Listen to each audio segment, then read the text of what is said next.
A baby rhino is left behind because poachers took its mother. It's alone, grieving, and unsure how to survive. This is not a rare story. A rhino is killed approximately every 22 hours, purely for its horn to sell on the black market. Welcome to GoodViral, where we interview the people and organizations doing the footwork to solve big problems in our world today. In this episode, we speak with Simon Jones, founder and CEO of Helping Rhinos, about the powerful and personal fight to save one of Earth's most ancient species. We dive into the challenges of rhino protection and rehabilitation, the critical work collaborating with anti-poaching militant teams like the women-led Black Mambas, and how Helping Rhinos partners with local communities to turn conservation into economic opportunity, and how Helping Rhinos partners with local communities to turn conservation into ethical economic opportunity. Simon also shares why international awareness and cultural understanding are key to stopping the demand for rhino horn on the black market, and how education can change the future of the species. This story isn't just about wildlife. It's about global responsibility, local leadership, and what it means to step up when the world looks away. This is GoodViral, and welcome to the conversation. Welcome, everybody, to another episode of GoodViral podcast. And we've got Simon here with Helping Rhinos. And this is the thing, and I've been thinking about this a lot. And so I've kind of got these burning questions, and they're kind of basic. And I think a lot of people are really want to know the same things to get us started. So if you could, Simon, thanks again for coming and for joining us. And really what I'd like to, I think most people would really like to understand a little bit better is sort of what is the plight of the rhino today? What's really going on? And what are the things that are being done and what can be done? And so besides just knowing that it's the endangered species list, and sort of that's really all I know about it. And so can you share with us what's really happening out there? Yeah, sure. Firstly, thanks very much for having me on the podcast. It's a great honor to be here, and looking forward to our chat. What is the plight of the rhino? So that's a short question with could be a hugely long answer. I guess the thing that everybody knows is that what you've got, the biggest threat to rhinos is poaching. So rhinos are being poached, and in the current poaching crisis that really took hold in 2008, to be honest, is when it really started to get hit off. Then we've lost, literally thousands and thousands of rhinos to poaching in that period of time. Just last week, the South African government released the poaching statistics for 2024, which showed that we lost 420 rhinos in South Africa alone to poaching. That was down from 499 the year before, but there was that doesn't tell the whole story, because actually we've seen a huge increase in poaching in the last 2 or 3 months, the biggest spike in poaching since before the COVID pandemic. So that threat is huge and does threaten the rhino with extinction, to be honest, in our lifetime. If you think even 420, there's 365 days in a year, so that's more than one rhino day is being killed on average by poachers.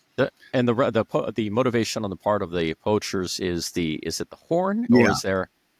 So they're poached for their horn and for their horn alone. And the horn is made of keratin, which is the same substance as our hair and our fingernails. So people often get confused with an elephant's tusk, which is ivory. It's a tooth essentially, whereas rhino horn is compressed hair. It's not a bone. And just like our hair and our fingernails, it grows back. If you cut it off above the growth plates, it will grow back.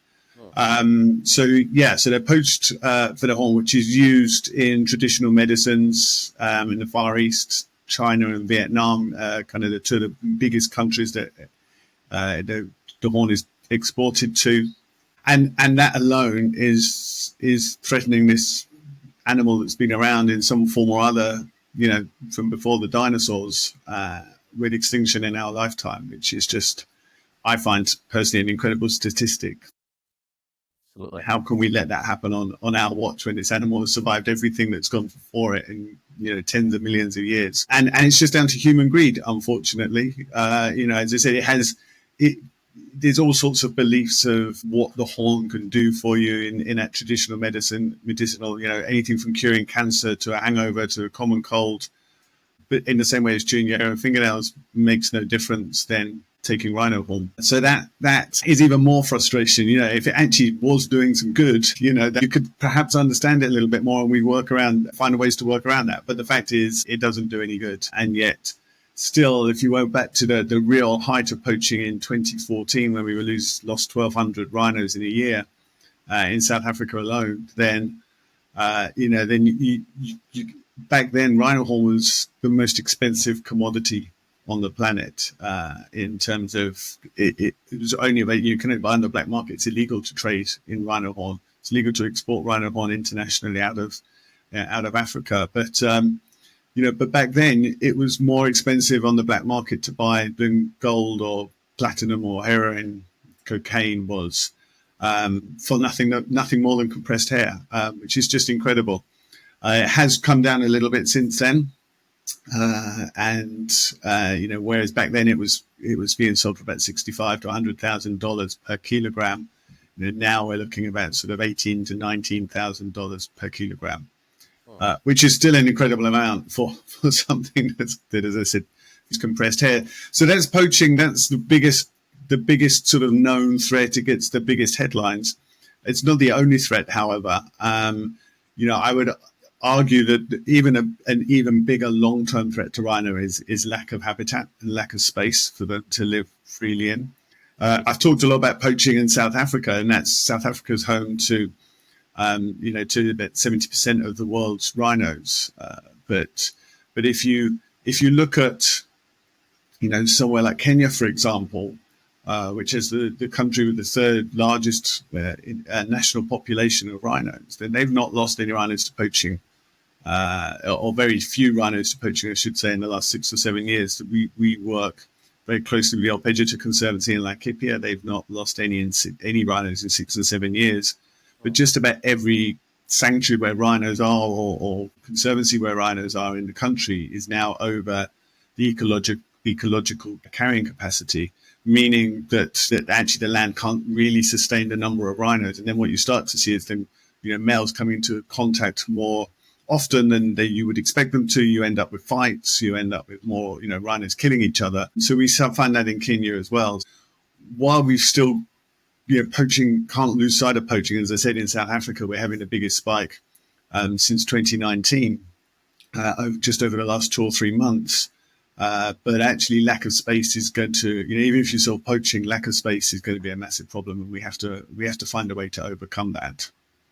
Just in terms of habitat, is it pretty much the reserves that they're able to live on, or is there also a sort of free area that's not populated by people that's available for them to live on, are we pretty much down to just where? You're into reserves. Yeah, reserves really now is where they are. And, for a few reasons. One is, as the human population grows and expands its footprint on the land, having wild roaming animals such as rhinos, which would be a threat to people, is, that you've got to manage that human wildlife conflict element. At the same time, you've got the security from poaching. So while I said Kenya haven't had any, or very few poaching incidents over the last few years, that's not to say the threat's not there. So you've got to manage that security. So you do that as well. So, so our aim is looking at, there is quite a bit of land that is degraded habitat, if you like. So how do we restore that habitat? And then how can we, because as you rightly say, when you reserves, and to paint a picture, reserves typically is an area that has a fence around its borders. Now, we're not talking about sort of zoo type fences. We're talking about huge areas that, animals can roam freely in, but there is a border to that. So how can we create wildlife corridors or drop fences even between different reserves? So it's a very complicated situation, but it's one that we have to find solutions to and we have to overcome. Yeah, I've always looked at the rhino as basically the wildlife. Well, I guess it's the first, but it's the wildlife version of the tank, right? And so to imagine having communities next to animals, which are basically, tanks, would be, quite an interesting conversation of how do you, build a life together or habitat that are close to each other. That would be interesting. It can be done. You can have that sort of wildlife and people living harmoniously, but you have to find a way where that wildlife, even if they're still in fenced reserves and we've dropped some internal fences or you've created these wildlife corridors, there's still a way to do that. But then it's as much about how do those local communities benefit from the wildlife being there, and that isn't always the case. So again, we have to find solutions to that as well, so that those local people see financial benefit and benefits to their way of life and their livelihoods to wildlife and conservation being there, so it becomes harmonious rather than in conflicts. And unfortunately, there's too many instances where if you create that conflict and a competition between the human and the wildlife, then there's only going to be one winner, and it won't ever be the wildlife. So we have to find a way where the wildlife can benefit the people as well, and then the people have a vested interest in protecting the wildlife. Because while we can sit here internationally and do all we can, as helping rhinos to help rhinos, ultimately we have to have the local people taking ownership and accountability and responsibility for protecting their natural heritage and their wildlife. That makes total sense. And, when it comes to the poaching, that's probably one of the things that are most talked about when it comes to rhino endangerment. And I was sitting here and you were talking about all of the poaching aspects. And I was sitting and going, if I were a poacher and I was looking to make, as you said, one time it was $80,000 for a horn, or for a kilogram of a horn. I would look at that rhino, which, like I said, is kind of like a tank, and go, how can I get that horn from that tank? I guess the best way would be to kill it, so that rather than a tranquilizer, which would be hard to access, I imagine, on the street. So my priority would be to make sure that the rhino doesn't get me and I could get the horn. And then my next thought was, if I were a poacher, I would want to try and control the market value. So I would want to make sure that rhino didn't regrow the horn as well.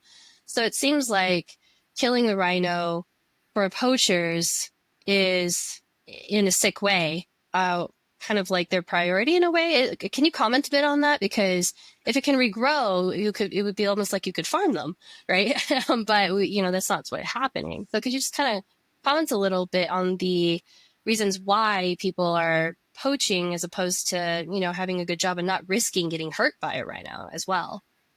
Yeah, so I guess you've got to understand the environment, the culture where, that we're talking about. We're talking about very, very poor countries. There's a lot of very poor communities. And if you're sitting in the US and the UK, you might say, okay, well, I'll go and find a job. That isn't always easy to go find a job in the areas of Africa that we're talking about here. So, and actually it is worth pointing out that, while the horn might sell on the black market for, as we said, it is hyped for $65,000 per kilogram. Now we're looking, 18, 19,000. The poacher is not getting anywhere near that amount. The poacher is just a tiny cog in this whole wheel. So illegal wildlife trade, of which rhino horn makes up a big chunk of, is the fourth largest illicit trade in the world, behind human trafficking, drugs trafficking, and arms trafficking. Then you get illegal wildlife trade, and those same syndicates and criminal bodies that are running drugs trades and such like are also running the illegal wildlife trade. So it's those already very wealthy people not sitting on the ground in Africa risking their lives tracking down rhino are the ones making all the money. The poachers on the ground, really making a very small amount in comparison. But a very small amount to us is a very big amount to them, potentially. Where they could go, and there's always numbers put out there. You could earn, anywhere between a year and 10 years salary for going and poaching a rhino horn and bringing back rhino horn. But that's their incentive. I mean, you point around the incentive then to make sure the horn doesn't grow back because you control that. I mean, that's an element of that, I guess, in from a syndicate potential, syndicate possibilities in terms of the people running that organization. They obviously want to keep that value falsely high. I think you could do that anyway because, the rhino population is in decline. So the population is declining anyway. There's always a story that's put out there. Somebody in Asia was hoping that they would one day have the last rhino horn from the very last rhino, because imagine how much money that would be worth at that point. So you do have to understand that sort of the economics, I suppose, that are at play behind it. And we have to consider all of that when we're coming up with, what's the anti-poaching strategy and how do we combat that? The same with, you talked about, could just farm rhino horns. Well, there are places where we do cut them. In fact, through most of South Africa now, nearly all rhinos have had their horn. We go through a dehorning process where you bring a vet in and you cut the rhino off above a certain point. And then it will grow back and has about a 4-year growth cycle, but you have to trim it every 2 years because otherwise, the horn has grown back quite a bit. But more recently, we've seen a real surge in poaching of rhinos that have already been dehorned because there's still quite a stump left on the rhinos when you dehorn it. And as I said, it grows back relatively quickly.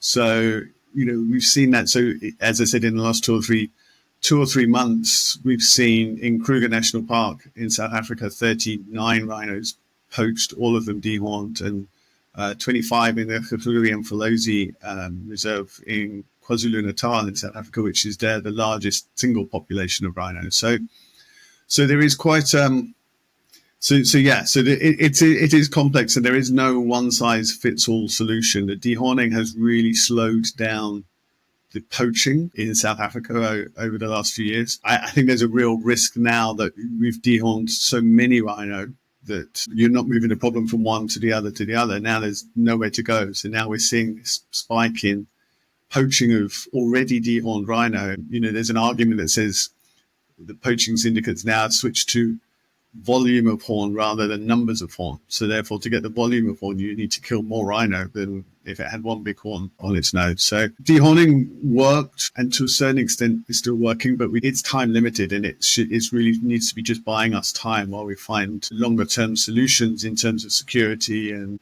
groundbreaking new type of tracking devices, for example, things that give us early warning signs. And there's still no substitute for intel, knowing what's going on in the communities, and again, getting the communities on board, which is where the poachers are coming from, and having them see other value in the wildlife other than what they can get out of it from just poaching.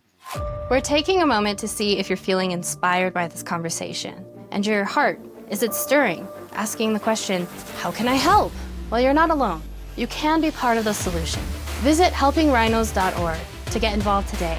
You can find all web and social media links for Helping Rhinos in the description from wherever you're listening or watching this podcast episode. Whether it's donating, adopting a baby rhino, spreading awareness, or simply learning more, your action matters. Helping Rhinos is doing powerful work on the ground to protect these incredible animals alongside its environment and human neighbors. And they can't do it without global support. Together, we can turn the tide on rhinos and their overall habitat. Now, back to the conversation with Simon.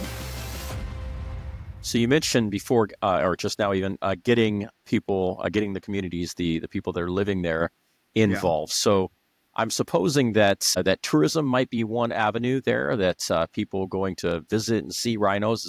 Is that the case? And the other would be, I suppose, or I'm thinking what the possibilities are. So maybe you can share about what they really are, but maybe it's just the protection of the animals, for example, being in anti-poaching groups, or I suppose they're like military services. So what are the ways to get the people that live there involved in the saving and preserving of these animals? Yeah. So again, I mean, the ways you highlighted are definitely, two of the top ways. So, in what are traditional safari destinations. So tourism does provide a lot of employment. A lot of the lodges will have a commitment to, in excess of 90% of employees are from the local communities, so that you're making that connection between tourism and the wildlife and improving livelihoods. If the wildlife's not there, there's no ecotourism. If there's no ecotourism, there's a big chunk of jobs disappears as well. So that definitely helps. Getting on a plane and going on safari keeps that industry alive, and that definitely does help, as I said, with the local community engagement and giving back to the communities. There's other elements as well. I mean, you mentioned about the anti-poaching. So yes, that works. We work with the Black Mambas, among other anti-poaching units. So the Black Mambas is the first all-female anti-poaching unit in the world operating in the greater Kruger National Park area. And that employs, 36 women from local communities. Now, at the time when they were formed sort of 12 years ago, there was probably, it was the biggest, and still is, but was definitely the biggest underused resource in terms of women from local communities. So taking those women and training them, as you said, in a military style to become frontline anti-poaching agents, then that helps with employment. But you have to be realistic. The size of the population of those communities. If you're only taking 36 women out now, okay, each one of those women has got families that, having that level of job will really help them, caring for their families and providing for their families. But it's still a tiny percentage. So it's important that we do that, but that we take people from the local communities into that role. In the Eastern Cape in South Africa, we funded last year putting 11 cadets through and to now got jobs as anti-poaching rangers across the region. But again, that's a relatively small number if you look at the population size.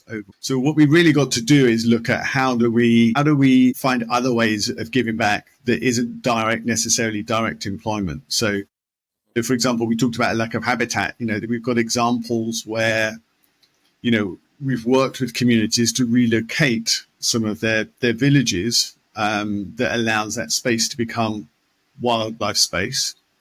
And then we pay effectively a rent to the local communities for that space. So the community as a whole is receiving financial input from wildlife conservation. Even that in itself is controversial because you don't want to be seen to be forcing communities to pick up their village and move from where it is. So, you have to be very careful when you work with the chiefs and the elders of the local communities to make sure that, everyone's on the same page. And that can take a long time. It can take many years. And another element then to working with the communities is we actually built 2 now schools or preschools, and we're in the process of a third, which will open later this year. So again, that gives you the opportunity to provide conservation education alongside more standard, sort of curriculum topics as well. Not only that so that gives you the opportunity to teach at a young age about wildlife conservation. Some of our programs we work with, again, the Bush Babies is the education outreach arm of the Black Mambas. We go out to 11 different primary schools and we run conservation education lessons. We also do, sort of more general teaching as well, but we go in and we paint the classrooms, make them a better learning experience. And then the best performing students over the course of the year, we take into camps within the reserve. So, maybe often for the first time in their lives, they actually get to see these wildlife firsthand. So that makes a difference. And then you're starting at an early age as well. And the other advantage of these education centers is that many parents, because they've got young children, don't have the opportunity to go and look for employment because they've got to look after the kids. So if you're giving the kids in school from 8 o'clock till 2 o'clock, that gives a window for the parents to go and seek employment. That means that, that again, they're improving their livelihoods. You also got a center that can run as a community center, outside of school hours as well. And the other thing that we do is obviously the kids are getting 2 meals a day and drinks that often they weren't getting that food. So, so you're reducing that level of hunger within very young children as well. So again, as I said, it's such a complicated web, but you've got to bring it all together because you can't focus on just one part of it. You've got to understand how it all links together. I think you mentioned, that was fantastic, by the way. Thank you. Yes. But I think in there you said with educating the children, you called it the Bush Babies. Is that right? Yeah. I think that's the best name ever. I was like, that's so cute. which kind of gets me with thinking with kids. Generally kids usually enjoy being around other animals, at least from what I've observed. And so, I was looking at your website and I saw that there's multiple, ways that you help with rhinos. And one of them was with an orphanage or many orphanages. And in there, it talked about having orphanages for young or baby rhinos because their mothers either passed away or abandoned or whatever may have happened with them. So you can talk a little bit about that, because I think I also saw on your website, it takes years to raise a rhino. I think we're used to seeing animals that are born and able to kind of live rather independently. But a rhino, it takes years of rearing. Is that correct? Yeah, exactly. So we work alongside Zululand Rhino Orphanage, which is on the borders of that, what is the current epicenter of poaching. So to give you an idea that we, 3 years ago, we released a number of orphans back to the wild. We just had one. We're now at a point from a security perspective where we don't actually share how many rhinos are there because it's gone up significantly. So, we don't want it to be a target. But it is vitally important. I mean, we use the term "every rhino counts" quite a lot, and and there's many examples, but every orphan shows that really every rhino counts, and most of them are there because they've been through a traumatic experience, mainly that their mums have been poached. We found calves that have come in. They've been often sat with their dead mother's carcass for several days, depending on how quickly they've been found. There was one example we got where actually the mum had been poached, and then the likes of hyenas had come in and started to eat the carcass of the mother, and then we found this calf inside the mother trying to keep warm. So there's all sorts of really examples of how important it is to try and save these animals. And then to your question, it's about a 3 to 4 year rehabilitation process. So you would look to release them back to 3 or 4 years. When they're 3 or 4 years old, we put them back out into the wild. But the process of bringing them in, and it depends how old they are. I mean, I think the youngest we've had has been 1 day old. We've had several in at 2 or 3 days old. Sometimes they're a month old.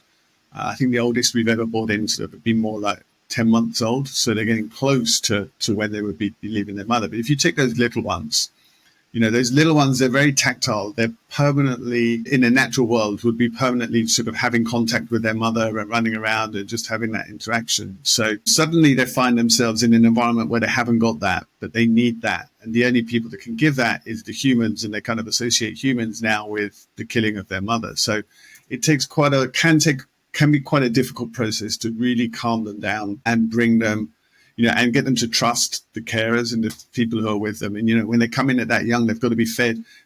People often look at social media and look at the posts of people looking after the baby rhino orphans and say it's the best job in the world. And there's certainly elements of it that might be the best job in the world.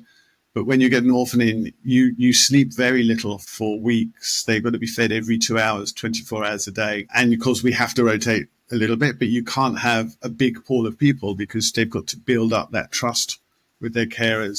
Sometimes they'll have to sleep in with them and get them to the calf to really understand and just talk to them, soothe them, and and bring them around and calm them down. Often when they come in, we'll put earplugs in. So if you see a new orphan coming in, and there's videos of it on our website, you'll find we put earplugs in and then sort of bandages around the earplugs, and we put a blindfold on just because dulling those senses really helps calm them. So gradually you'll take the earplugs out, you'll take the blindfold off, and you've got to get them to start to learn to take milk from a bottle. And that can take days sometimes as well. So, you always, each animal has, of course, its own personality and it's different. And some take it very quickly and some will take days to do that. So, and then we have to start breaking that bond with the human carer, because what the last thing you want is, the goal of every single orphan that we rescue is to release it back into the wild. What you don't want is that orphan to start to become so comfortable with humans that when it's released back into the wild, it'll walk up to every human that it sees, because one human might be a poacher. You want it to be running away from humans, not running to them. So we need to break that bond. So now we've got more orphans in our facility. That's actually easier to create bonds very quickly with other rhinos. When you have very few, you end up, and you'll see, again, there's lots of footage online of this. You'll see it often we use goats or sheep to try and have another animal to build that sort of bond with. So that means that you can at the right time start to withdraw. What you really want is the rhinos in the end just coming up for their feed and then going back and being rhinos and just coming back up for their milk bottles and such like. So again, it's a complicated and stressful process. I mean, any wildlife rehabilitation is difficult. It can be the most rewarding thing, but of course you don't save all of them. So when you lose one, it's one of the most difficult things that you have to deal with. Absolutely. I kind of want to just quickly make a nice little shout out to you guys, because all of this is a lot of amazing work. And I can imagine it can be emotionally taxing. Not only are you seeing activity of the worst parts of humanity, or parts of it, and then you also build such emotional bond, I imagine, with, baby rhinos at these orphanages.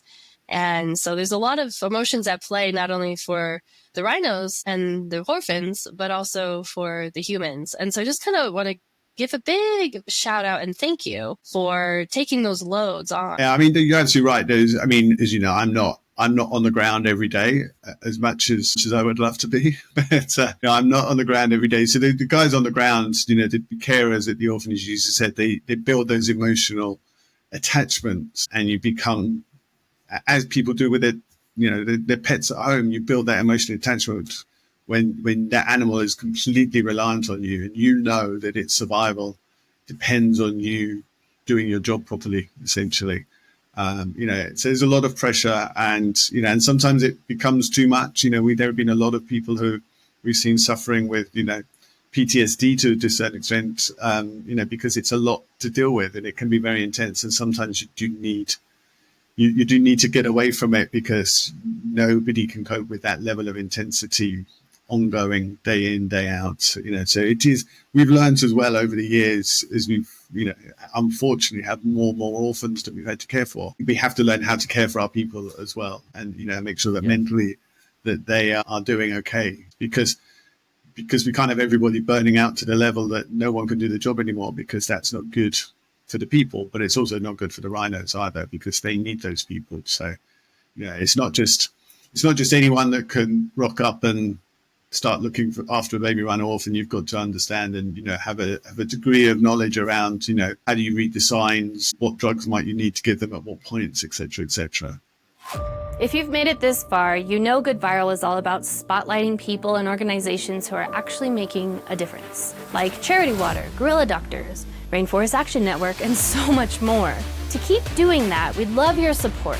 Become a GoodViral member at goodviral.org and help us grow this mission.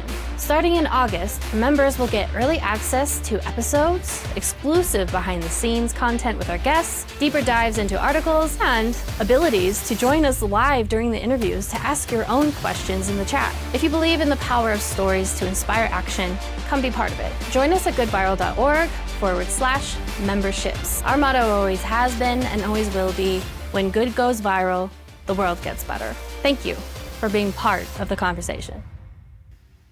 So I believe that you guys have been around for about 12 or 13 years, right, as an organization. And it sounds like you're just trying about everything that you think might actually try to help the problem. And I was wondering about, maybe it's a completely impossible task, but I was wondering about education as a possibility in Asia, for example, trying to educate people that basically, hey, like you explained to us, this is just hair or fingernails, basically. This is not a magical quality. And I suppose that, of course, it's, you have, when there's an opportunity for a tremendous amount of money, and as you said, that the people that are perhaps dealing with all of this are morally ambiguous, involved in maybe some other horrible things as well, that obviously it's really just at that point about money. But of course, the demand from the people that are seeking these products. So has there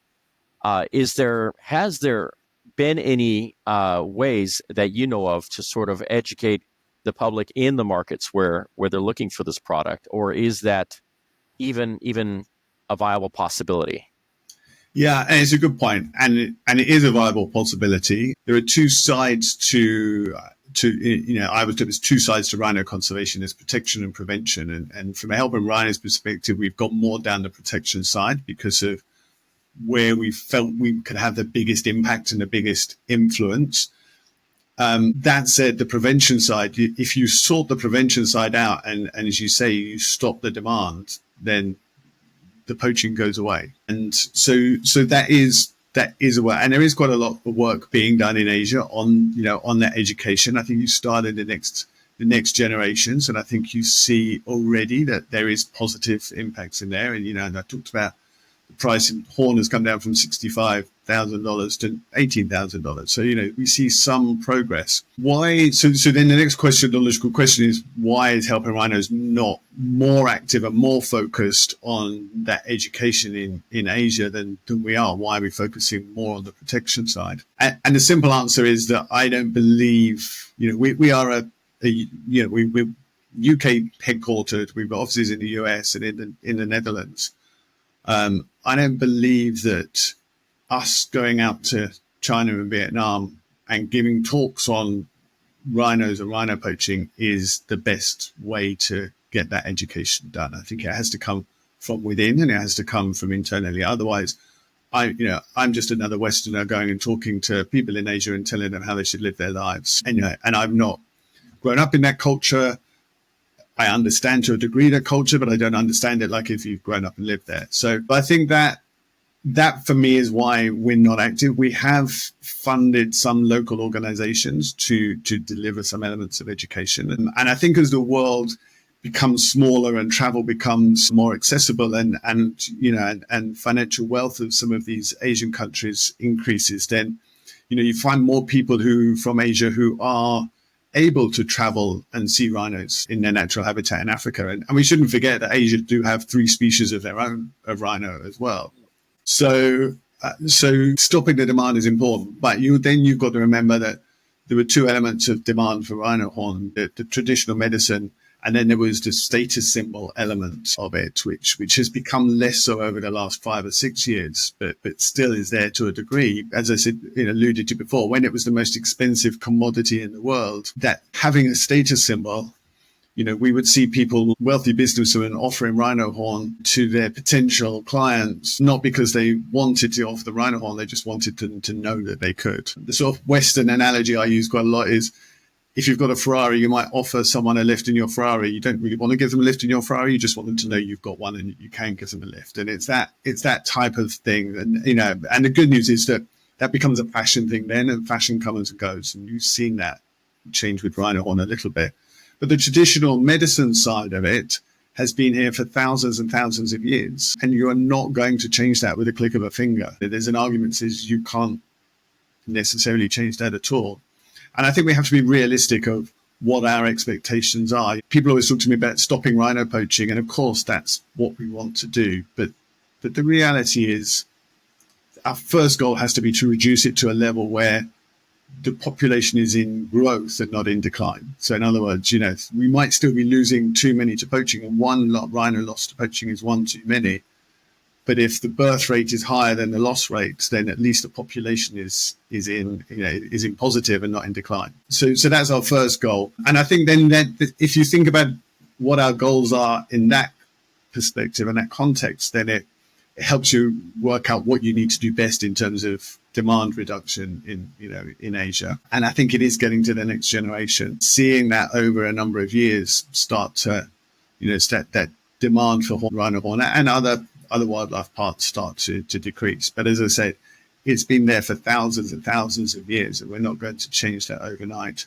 And we also have to understand culturally they're very different. They're very hierarchical, typically within their culture. So even if a teenager doesn't want to take rhino horn, if their grandparent tells them you must take rhino horn because you've got a cold, they will take it because they've been told by their grandparents to do it and the elders. So again, it's understanding all of that sort of cultural differences. So, sorry, that's a very long-winded answer to your question of why we don't work there. But that for me, that's why I say I think we should support local organizations, because I think they've got a much better chance of getting the message across in the right way because they are from the culture, they understand the culture. And that's only addressing poaching. When I talk about protection, we talk about anti-poaching, but as I mentioned, habitat loss is also a big area as well. So even if you stop poaching tomorrow, rhinos are still a huge threat, along with many, many other species in terms of habitat. So we've got to work on that at the same time. Right. Real quickly, as we kind of wrap up our episode here, you mentioned the birth rate. And if I remembered correctly, larger animals just take longer to grow babies. And so I'm kind of curious, how long, in a sense, is the incubation for a baby rhino? Yeah, so for a white rhino, it's 16 months, 15 months for a black rhino. So, it's very interesting because we all get very excited when we see a baby rhino. As you say, so birthing cycle with gestation is 16 months. So if you take that and then they're going to take probably 2 to 3 years before they would give birth to the next calf. So you're looking at a 3 to 5 year birthing cycle. And they give birth to one baby at a time. So one rhino gives birth to one baby every 3 to 5 years. If that rhino gets poached, that birthing cycle, you've missed that birthing cycle because it's been poached and it's not gone into help, with the gene pool and the population growth in the future. So now you're looking at 6 to 10 years for one calf to be added, or one rhino to be added to that population. So that's why we get excited when we see a baby rhino. It's why we're devastated when we lose one, because it's not, dare I say, it's not like a lion who, has a 3 month gestation period and gives birth to anywhere between 4 and 8 cubs at a time.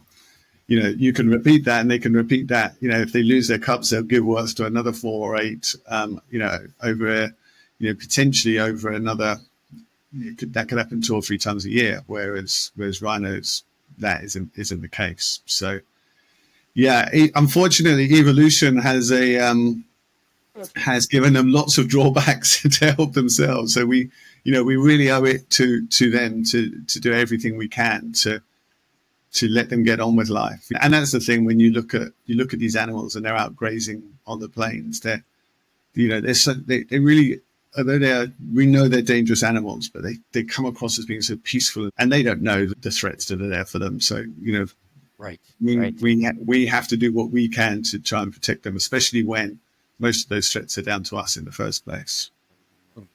Now, the complexity of this, it's really much more profound than what I had anticipated. And so I imagine that, well, you've got your work cut out for you, but for our listeners, obviously going to your website and learning there. But I want to ask you directly. So, we've got people that are learning, getting new information, learning about you, learning about the what's going on for the rhinos, and what can people do? So somebody's for the first time, you mentioned ecotourism, going to visit. Obviously, sounds like an amazing experience for anybody. But what are the things that you recommend that people do to support, whether be it donation or a particular kind of effort, or what is it that you recommend for people to be able to support the efforts that you're doing? Yeah. So the first thing, go onto our website. If you go to the Helping Rhinos website for a start, there's all sorts of different sections on there that shows, it educates you about rhinos and the threats to rhinos. There's the donation section. We run the adoption program, so you can adopt a rhino orphan that's there as well. All of that helps with the financial support. Everything we've spoken about, unfortunately, comes at a huge cost in today's world. So everybody has the key thing. This might be, the problem might be on the plains of Africa or in, where the Asian populations are, but actually it's an international problem. It's an internationally created problem, and therefore it has to be an internationally solved problem. And so everybody has a part to play. But I understand we're also living in very difficult times financially at the moment, and not everybody has spare resources to be able to try and help us. So, but what you can do is hopefully share the word. I still come across so many people, and I guess I'm so immersed in this over the last 13 years or so that I still find it incredible that people don't know that rhinos are even being poached. So educate yourselves a little bit around what the problem is and what the cause is. And then the biggest thing is just tell other people, because you might not be able to help and support financially, but someone might be able to, and they might really want to if they knew what the problem was. But it's getting the word out, and that's why, again, thank you for having me onto your podcast, because the more people we can share the word to about, in our case, rhinos, but rhinos really are the figurehead for us. By protecting rhinos, we're protecting every other species that shares their habitat as well. And I often get asked that, why rhinos? Well, if you're protecting rhinos as the most threatened with poaching animal within those areas, you're therefore making that whole area safe for the elephants, for the lions, for the leopards, for the dung beetles and everything else and in between. So visit the website. If you've learned something watching this podcast, then fantastic. And tell someone else about it. Either give someone the link so someone else to watch the podcast, or just say, oh, by the way, did you know? And then that can open up all sorts of conversations, and then send them back to us at Helping Rhinos. And, I have conversations most days with people and it is a lot about money, because as I said, unfortunately, money makes the world go round, and everything comes at a cost. But there's other elements as well that we can talk about. So, yeah. Yes, absolutely. And there's other ways as well. There's a really great film has been made called The Last Ranger. In fact, there's several rhino films, but the most recent one we're looking on is a film called The Last Ranger. It's a short film, and it was nominated for an Oscar in the live short film category. And that's an amazing achievement. And this film is actually it's a fictional film, but it's based on a real life event, which was a poaching of a rhino, which was the same poaching incident that really made me set up Helping Rhinos in the first place. So we are putting on a screen. We've got a London-based screening, but also an online screening on the 21st of June. And I'm sure your audience is very international, so forgive me talking pounds, but for just £10 you can buy a ticket to the whole event. We have Q&As with the filmmakers. We actually have one of the Black Mambas on stage with us as well, and you get to watch the film. And it only costs £10. You get a fun 90 minutes to 2 hours, and you're doing your bit to help as well. So there's always things like that isn't just about making a donation. Many ways that you can help. Well, thank you so much, Simon, for being with us and being on the podcast and doing what you do, and having the team behind you as well to be on the ground, and when you're not on the ground, but to be on the ground and helping not only the rhinos, but the communities and the environment. It's all connected, as you said. And so we really appreciate your efforts, for sure. Thank you. Yes. Thanks again. Yes. Yeah. Thank you so much. I just want to say thank you. And obviously the work is important, but as you say, the most important thing is that one way or another that we all sort of contribute. And as you say, on our watch, right? So that's what this is all about. And it's not just about rhinos, like you said, it's about so many other animals. So again, thank you from my part as well. Yes. Cool. Thanks very much. Thank you. Thank you for listening to the GoodViral podcast and being part of the conversation. If you are inspired by this episode, go to our website at goodviral.org, where you can find resources and listings from the episode to continue good efforts. Like, comment, and share this episode to any or all of your social media channels. It's really easy to take a small action, and maybe you'll inspire a big result. When good goes viral, the world gets better.